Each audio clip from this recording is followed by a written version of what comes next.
Well, hello everyone. Welcome to Your Health in Your Hands. This is Dr. David Ajibade, and we are continuing our discussion with Dr. Andre Kulisz on the topic of autism. And if you missed it last time, please go back to our archives, go onto the NTA websites. brainandbodyfoundation.org is our website where you can see our earlier discussion, his and mine, as well as others that we've had in the past. These are for you and for your education, not just for you, but for those whom you think might benefit from this service. So please take advantage of it. Dr. Kulisz, welcome back, sir. Well, thank you. Thank you. So I appreciate all you're doing. And I know you're in the middle of getting ready to go to move your family to Panama. That's a huge move, by the way. I'm not going to ask you why you're going to do this, because I suspect why you're doing this. It may have something to do with politics, but we're not going to get into that. Well, yeah, right. But the good thing is that you operate, most of your patients, like you said, are outside the country, so they're all communicating. I mean, it's not like you're moving out, you're going to lose any of your clientele, because they are in Korea, Japan, China, none in Nigeria, from what I understand. But any in Africa? Actually, we were in South Africa, and we had to stop simply because we could not deliver formulations there. Oh. There were two countries that we had to stop doing it: South Africa and Brazil. Brazil did not like it, and South Africa, they were lost there. So it's. But anyway, other than that, we didn't have any problems around the world. It must be great to be able to sit down in your office and make a lot of money just from seeing patients. Well, yes, I want to be paid, because you understand. I mean, everybody does that. I have electricity here. I need to pay bills and all this other stuff. Yeah. But the point is that there is substantial value in it, and what I believe that whatever we are doing, it's a lot less expensive than regular allopathic medicine. And on top of it, there are countries, for example, like Arab Emirates, that reimburse patients for our services. So those patients that are from other countries, before we even start, we tell them, talk to your insurance company, tell them about our credentials, because we are accredited, we are registered as national provider here in the United States. And so I have this national provider ID here. Or we do both as a doctor and as a company, and find out, and you would be surprised that a lot of those insurance companies are telling, yeah, we will pay for it. That is fantastic. That's good to know. I'm hoping that Nigerians too can benefit from that. So as the website, again, your website is Kulisz at Kulisz.com, KULISZ.com. Fantastic. Okay. KULISZ.com. KULISZ.com. That's not a kind of name you'd find in too many places. So well, if they type my name, they will be overwhelmed by all those returns from Google. And I've been doing it for a long time, so this generated quite a bit of notations there. Absolutely. Anyway, you have your videos on YouTube too, right? So you have your educational videos on YouTube, right? Yeah, I have some of them. Yeah, I have them primarily in English, but some of them in Polish and in French. And I had to delete those in French because my French is so heavily accented that people couldn't understand me. There was not really. Your English is accented too, by the way, just so you know. Yeah, I know people are asking me, where are you from? You have an accent. I'm saying, you are in Texas and you are telling me that I have an accent? There you go, fun. All right, so let's talk about, like we said before, I want to go through the process. So the parent comes to you, you've done the assessment, they fill the forms, have an idea of what's going on, and then the next step. I know you're going to start with the gastrointestinal system, but just walk us through that process. Okay, well, once again, so usually people are coming to us, parents of autistic children are coming to us usually because of YouTube videos. Okay, they are searching videos and they are finding those YouTube videos Also, Facebook does a little bit, and some other organizations, some other places. And then when they do, we send them a request for consultation. It's a form on the cloud. They do this request for consultation from which I know condition of a child, because they have to answer quite a number of questions about the child. And then there's very important, I want to know if they are married or they are in the process of divorce or divorced, because married couples have much higher chances of recovering the child than divorced couples. You know, that's very important. So if, you see, I want to succeed. I mean, I want patients to do well. And if there are some things that will prevent me to help the child, like going through divorce, then I don't want to see patients like that. So it's very, very important. So you would reject a patient? Absolutely. And this may sound brutal towards some, but the point is that I cannot afford to take money from people for my work, for my help, if the child is not going to improve. And I know the child is not going to improve because I have 20 years of experience in it. You know, so once the family situation clears up, then we can talk again. Okay, but this is really very important to know. And then, other than that, they do this request for consultation. Then we have a consultation on Skype or Zoom, preferably Skype. And after that, if they say, yes, we want to be in a program, then they are getting letter of acceptance, because we need to review it again. See, we always try to skew this in the direction of success. And that we really, what do we need to do based upon request for consultation to effectively help this child? So there is a meeting, and we go through every child that is being submitted for approval to find out if we can help. So the age is the one of the elements, how parents really function during the interview and stuff of that sort. And then after that, they get letter of acceptance.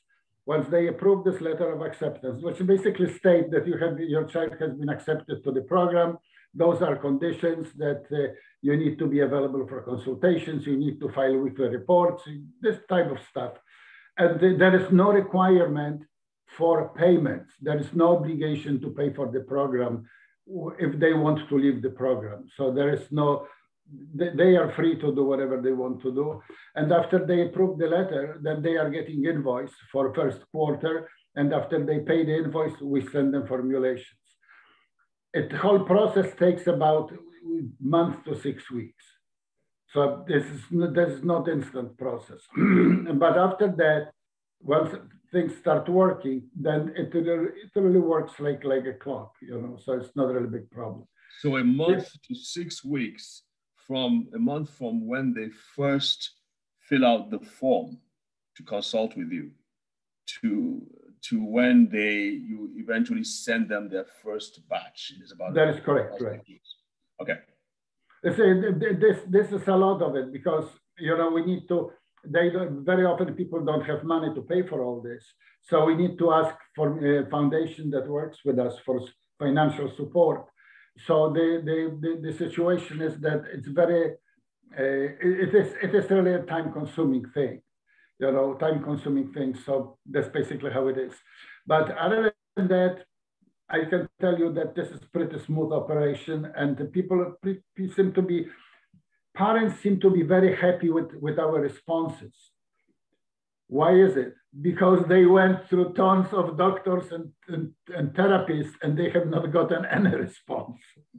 So what happens is that it's very important to understand that having proper responses to parents' needs is very essential in helping the child eventually, you know. And you remember what I said, that as long as parents have hope, children have abilities to recover. Yes. Yes. Okay. Those parents have great hope. So what happens is that this is the type of parent that you want to have in your practice. But anyway, then after that, we start sending formulations, quarterly supply of formulations. And the first batch is for just specifically for the gastrointestinal system. The first batch contains, okay, gastrointestinal tract is being addressed through the whole length of the program. I see. Okay. This is the foundation. The first 2 weeks, between first two to 4 weeks, we know it from parents. How does child function? You know, the daily routine of passing bowels, you know, bowel movement and all this stuff. And from this, we can gauge how well the child is progressing. So it may be 2 weeks, maybe 4 weeks, we don't know. Mm-hmm. But after the gut is restored to the point that we can actually start giving child formulation that child needs, then— How do we know? How do we know the gut is restored? Well, you can tell, you know, child was, okay, there are several things. One of them is the child behaves better. Okay. If gastrointestinal tract gets to function well, I'm not telling you it's got healed, but at least got functioning well, the child's behavior changes. Child becomes more huggable, child wants to come with the parents, maintains eye contact is very important, maintains eye contact, and is listening. There's not a difference between hearing and listening. Mm-hmm. Okay, the child heard before too, but didn't listen. Now it listens. You know, and I always tell parents, remember, gut or gastrointestinal tract is the second largest neurology after brain. And that's why it is so important. And then after that, we are getting some other formulations that are specifically neurological in function and results, and waiting for things to improve.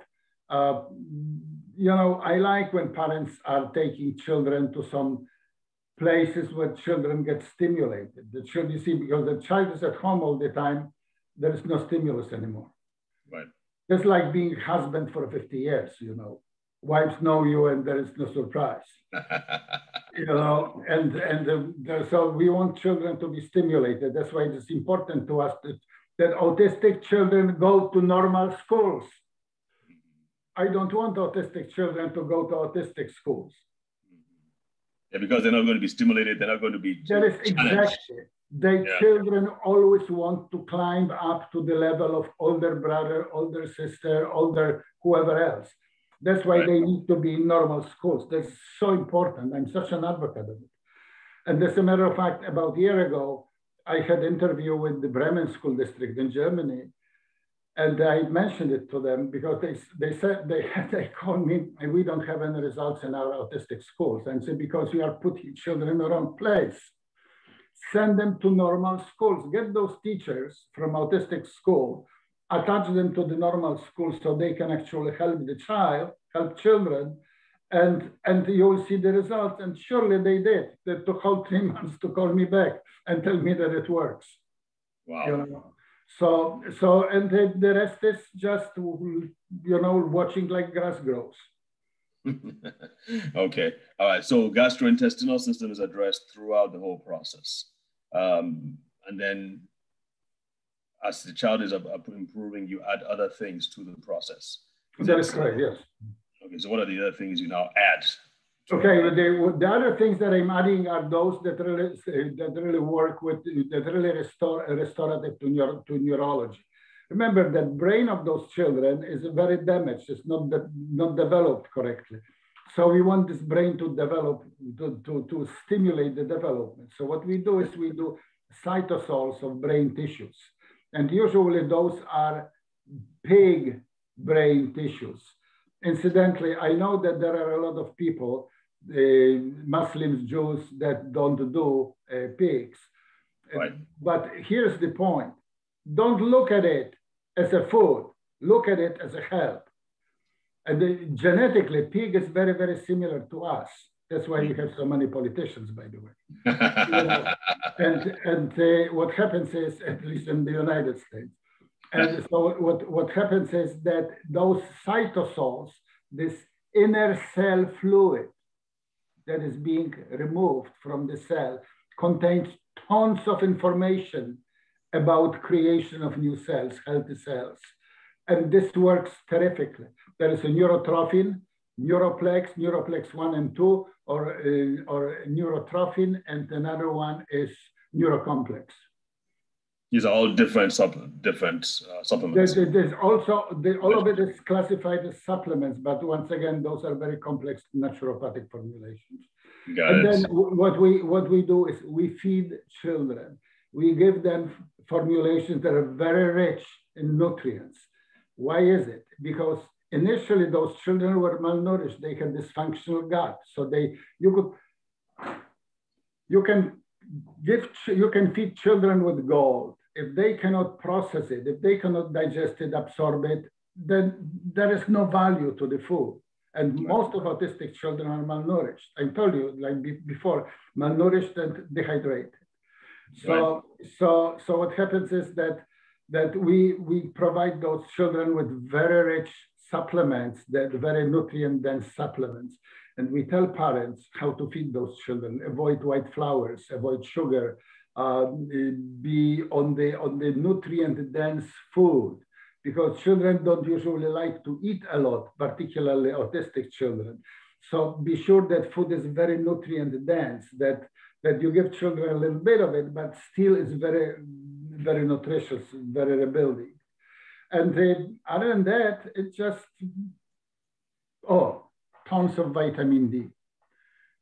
Tons of vitamin D. Our experience is that vitamin D is so absolutely essential to those children in many ways, because, as you know, and others too, that vitamin D has properties of a hormone. Not only a vitamin is a part of food, nutrition, but also properties of a hormone. Very, very stimulating and very regulating towards proper development. So this really, I mean, altogether, parents are getting from us in every shipment somewhere between 8 and 12 formulations. Wow. That's a lot. I want you to talk about tons of vitamin D. Are we talking about 2,000, 3,000, 5,000? Yeah, 2,000, 3,000. You see, those are little children, so you don't have to, feed them large amounts. But when it comes to young organisms, little children, probably triple dose, whatever was prescribed by their physician originally, if it was, is probably sufficient. So 2,000 to 2,500 milligrams of it probably would be good. Okay, international units would be 2,000 international units, right? They're what? Oh, the international units. Okay, I get it. Yeah. Okay. All right. Good. Yeah, I totally believe in vitamin D3. I'm sorry, not milligrams. International units. International units. Yeah. So, Doc, I want us to take a step back now and talk about regression. Child is born, looks normal, acts normal, up until the age of 2.5, 3 years of age, and all of a sudden, where's my child? Where's Johnny? What happened to Johnny? He stops talking. He's no longer makes eye contact. He was making eye contact before. He was engaged with his siblings and his parents, but now he doesn't seem to care. He doesn't even seem to realize they're around him. Has there been any good explanation for that? Okay, you have to become detective when it comes to it. You always have to find out what was the moment that child became that way. Because there's a very, very substantial, that there will be date on a calendar, that there was a date, the child woke up and it was completely different. Mm-hmm. And then try to correlate it to the events that were before. Mm-hmm. And then one of those events is unfortunately vaccines. Mm-hmm. That as beneficial as they are, they have side effects. And as a matter of fact, the US Supreme Court several years ago passed an opinion that vaccines are inherently dangerous. So what happens is that yes, they have benefits of improving immunity, or so they say, but also there are some drawbacks, like with every medication. Like with every medication, there's not that vaccines are specifically bad or that specific. No, like every medication, they have side effects. And some children, remember, small, tiny organisms that have not been developed very well yet. Very often it is that the 3-year-old doesn't even have developed a liver anymore. I mean, the livers, they don't have metabolic pathway. They don't have the detox pathway. So they are accumulating all those toxins. And the result is that they eventually become the way they are, not responsive, kind of affected, neurologists getting affected by it. Once again, as long as they are little, the chances of helping them is very substantial. It's great, actually. Okay. But once the child gets older, say 10, 12, 14 years, that's some heavy duty lifting needs to be done to help this child. Very true. So I'm telling you, parents need to have hope, you know, that for a child to have chance of recovery. Absolutely. Where's your stance where it comes to probiotics? Well, it's great. Absolutely terrific, particularly at the initial stages of gut restoration. You see, restored gut or gastrointestinal tract, medically speaking, has one property that is very important. And this property is an environment that supports existence of beneficial bacterial cultures. Right. Children, autistic children don't have it. Most of Americans don't have it. You know. We are people that are eating tons of probiotics simply because we are unable to maintain our own cultures and because we are so damaged, you know, by the industrially produced food. Right. But what happens is that yes, I like it. I like it very much. And I don't think that is needed after, say, month or two of gastric restoration, because gastrointestinal tract will be able to maintain the environment in which those cultures will thrive. So just think about it. And I always tell people, please observe your children. Observe your children. Look, be very critical of those observations. Oh, he did this, he didn't do that. Oh, he changed this from 2 weeks ago. You know, because those little steps, those little observations will lead to some definitions of how good the progress is. You know, and other than that, it just work. Yeah, and I like the fact that you say every week you're following up with them. You're doing it. Did you say every week or every other week or every month? Okay, they report the weekly. There are weekly progress reports, okay. And I talk to parents. I have consultations with first month every week, after first month every 2 weeks, and we talk. I want to know how they are doing, how child is doing, what did they have for dinner, you know, how I want to know the family life. I want to know how the child is functioning, because you see, child is like a diamond. If you don't have a background for it, you are not see the beauty of it. If you talk about sick child only as a sick child is part of the family. Family is the background of this little rough diamond in the rough, you know, and we try to polish it. That's basically what we do. So it's something that takes some experience and takes some patience sometimes, because initially, particularly, patients will be talking to you, will be talking your head off, because you will be the only person that parents will know that they can talk without reservations. And if this comes to it, you know that you have it on your side, and child will be progressing very, very well. So there is much more than medical side of it alone. Right. So you do the psychotherapy, the counseling, the social services, so to speak, and all that to give them the support that they need so that they can. Absolutely. Fantastic. It's a pretty complex play. And folks, by the way, I mean, from Africa too. I mean, Dr. Kulisz is not saying vaccines are bad. If you're from the African continent, you know that most of us are alive today because we had vaccines. But we are saying that, as he said, vaccines are inherently, there is some degree of toxicity. I mean, that's why they're medication. Well, it's a side effect like any other medication. Exactly. And it's really, we're pointing at the weaknesses, the inherent weaknesses that are already present in many of these children that makes them more susceptible to the damage caused by vaccines. I mean, if vaccines were universally bad, then everybody would be having autism. Yeah, but see, let me interrupt for a moment. You see, the biggest problems with vaccines is that those are national movements. Okay, that there is everybody is treated the same way. Right. It's kind of like steamroller. Right. Vaccine is a medical procedure, and a child should be evaluated for this medical procedure. Because a lot of children, instead of developing side effects, could skip the vaccine altogether and not have side effects and not have problems. And the same applies to adults, you know. So we see COVID vaccine side effects here in the United States. And yeah, there are a lot of, I mean, substantial majority of people are benefiting. There is a small group that doesn't.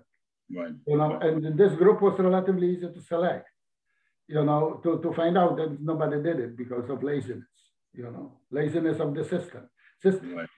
System, anything that is called social system is deficient right then, because it assumes that everybody is exactly the same. And that's not the case. Right. Absolutely. Yeah. Absolutely. Very true.